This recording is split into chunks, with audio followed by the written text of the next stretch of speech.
தீய சக்தி திராவிட முன்னேற்றக் கழகம்தான். தூய சக்தி தமிழக வெற்றி கழகம்தான்.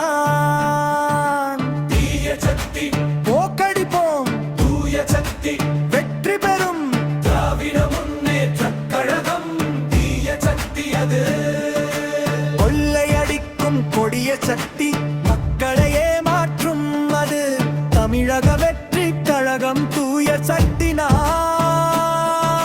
நேர்மை நல்வழி நடத்தும் வெற்றி நிச்சயம். தீய சக்தி வீழட்டும், தூய சக்தி வாழட்டும். சித்தல் போட்டி இது, தமிழக வெற்றி கழகம் வெற்றி பெறட்டும். விஜய் தலைமையில் முன்னேறுவோம், தமிழகம் சிறக்க வைப்போம். முழக்கம் தீய சக்தி திராவிட முன்னேற்றக் கழகம். தூய சக்தி தமிழக வெற்றி கழகம். வெற்றி வெற்றி வாகை வெற்றி தமிழக வெற்றி